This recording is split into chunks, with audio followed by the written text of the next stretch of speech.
You are listening to Salty Believer Unscripted, a conversation on Christian ministry and the Christian life. This is Salty Believer Unscripted. I'm Josiah Walker. I'm Brian Catherman. And on today's episode, we're continuing our study through the book of Revelation. But buckle up, because we're going to cover some ground today. Yeah, we need to.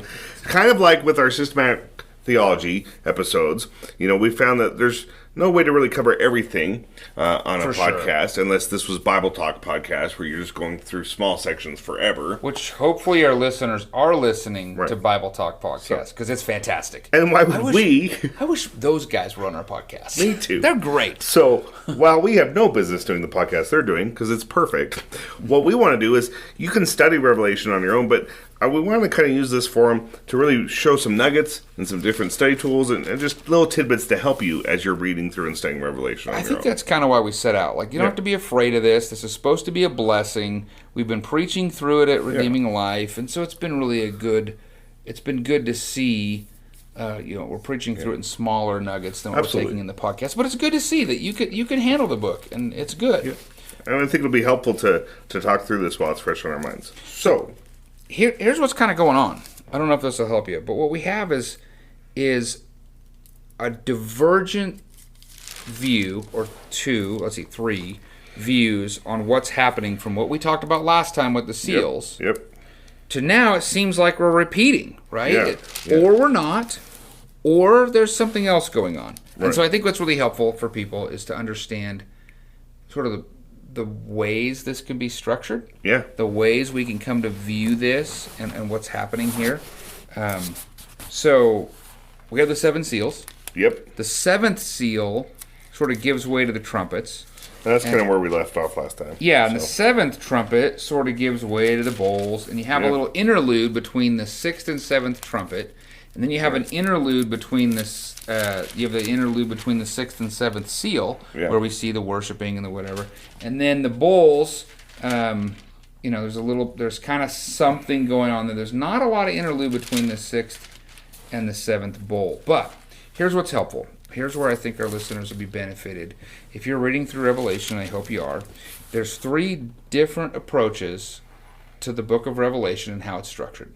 Okay, I think all three of the approaches, well, at least the first two approaches, we'll say approach number one, approach number two, at least, say the first three chapters are dealing with John's present day and possibly the church in the world, which would also apply all the way to where we're at today. So Jesus shows up, shows his glory. Here's 7 letters. We've talked about those pretty extensively. Right.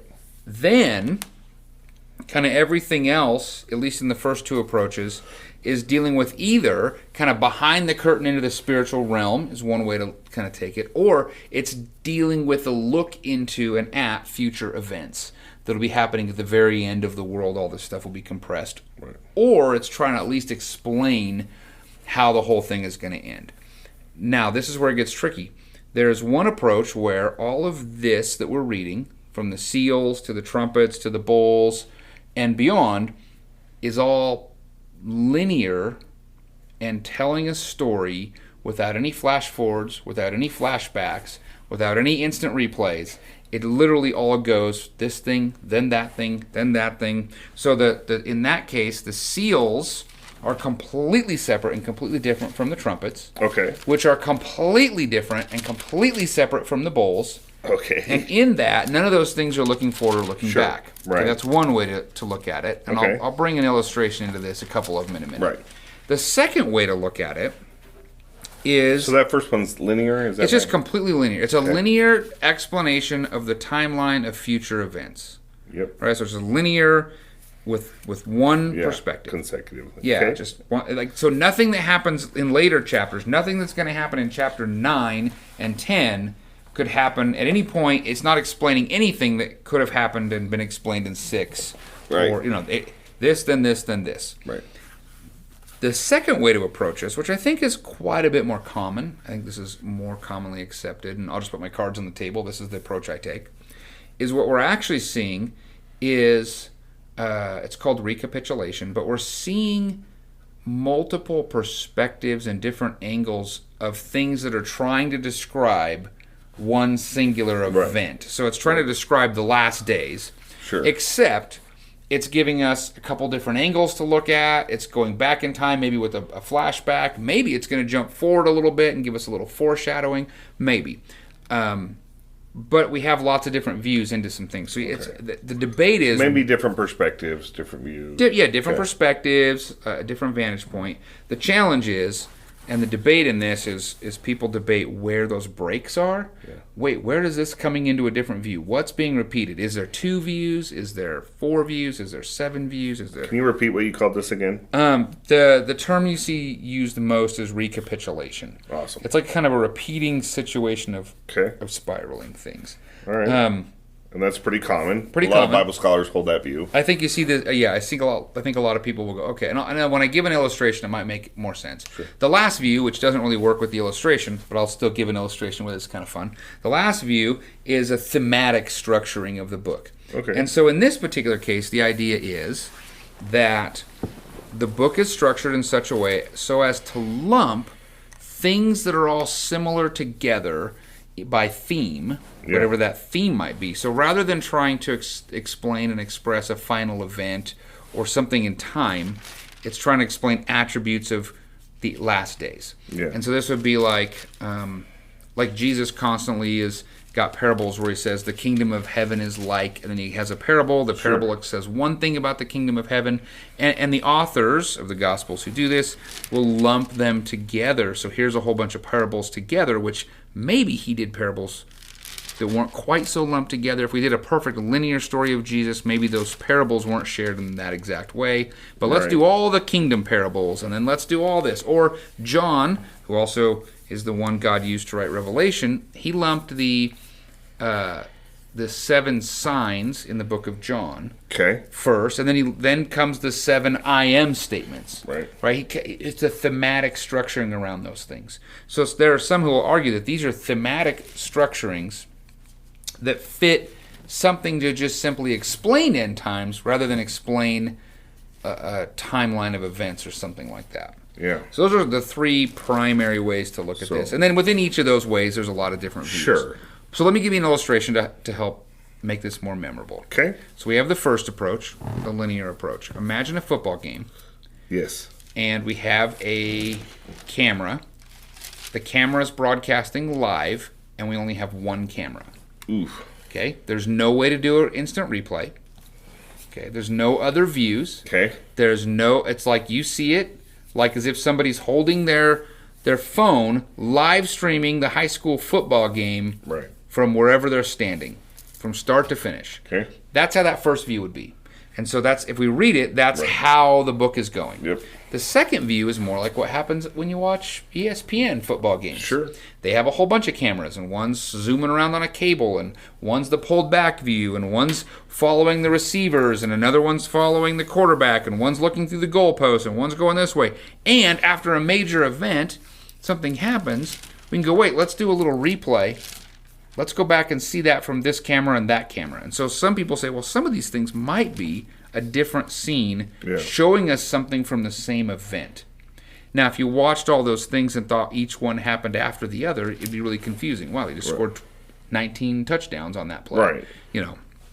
But when we recognize, okay, this is explaining something, and a football producer of a college game, professional game, can go, man, notice he's limping here, and then all of a sudden they cut back to a scene from the first quarter where we're now at the end of the game where he got injured. Oh, he's still facing some of these, or So you have a lot of different scenes that are all showing us the football game. Right. And that's something that could be the way the book is structured. And I think that makes sense when you read it. There are times when you go, wait, this seems like it's explaining something in the past. This seems very similar. The trumpets seem similar, and the bowls seem similar, and we have these plagues again, and where do these people come from? And maybe it's explaining the same events. In that last approach, the thematic approach, imagine that the football producer records the whole game. Okay. And then says, okay, I'm going to show everybody this football game by first taking all of, who's your favorite football team? Well, for me, it's the Raiders. Okay, so we're going to go with the Utes if you'd like. Well, that's a weird football game. So you got Team A and Team B. Sure. And they're going to, the producer takes all of the running plays from Team A and shows us all of those plays first. Interesting. And organizes those by the shortest run to the longest run. So they're not in chronological order, they're just in small runs to big runs. Then we watch all of the plays, the passing plays. First we see all the incomplete passes. Then we see all the shorter passes, then we see all the longer passes. Or it could be all the passes to this guy, all the passes to that guy. It's almost like we're watching a highlight reel, right? Right. Then we watch all the running plays organized that way of the other team. Yeah. And then we watch all the passing plays of the other team. And then all the scoring plays got reserved till the end for fun. It's sure. The finale. Right. So first we watch all the extra points kicked by one team. And then we watch all the extra points kicked by the other team. Then we watch all the two-point conversion attempts. Right. Then we watch all the field goals. Then we watch all the touchdowns.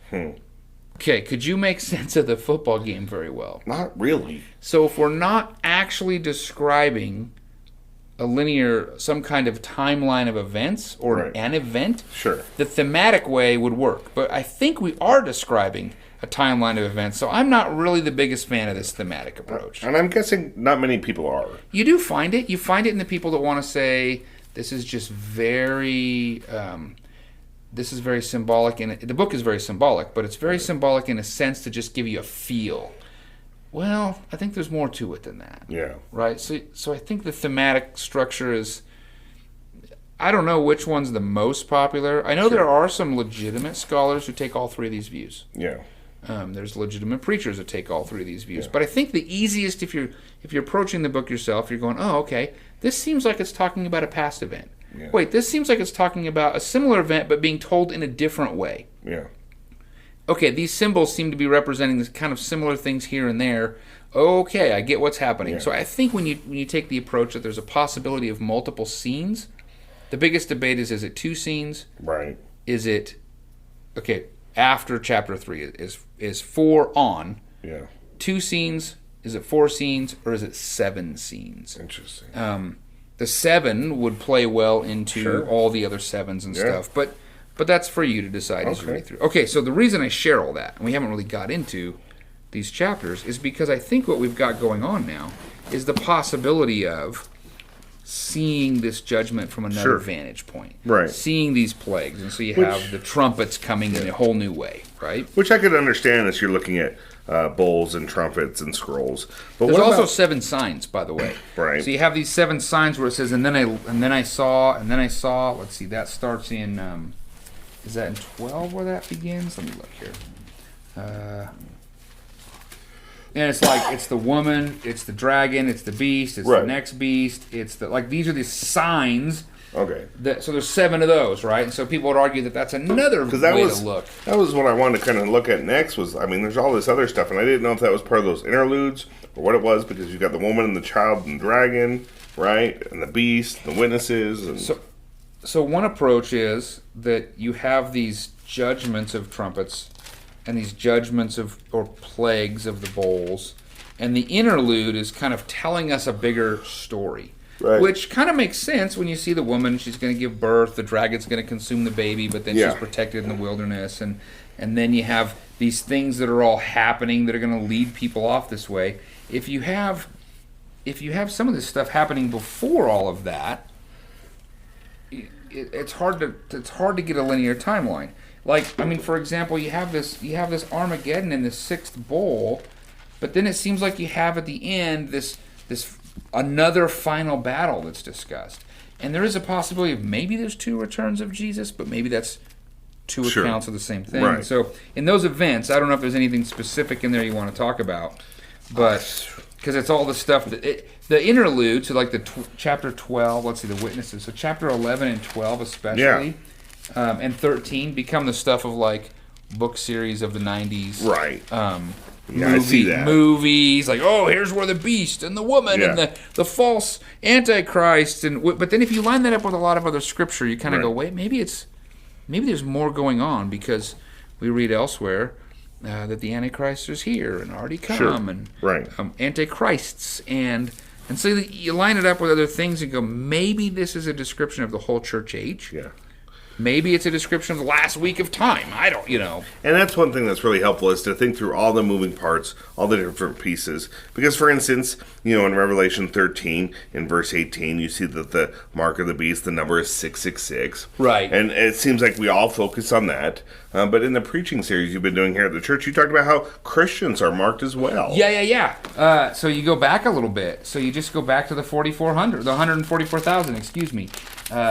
Chapter 7, don't harm the earth or the sea or the trees until we have sealed or marked the servants of our God on their foreheads. Right. And I heard this is the number. So they've been marked somehow. And then there's another one that's like, don't harm, let me see if I can find that. Don't harm any of those that bear the mark of,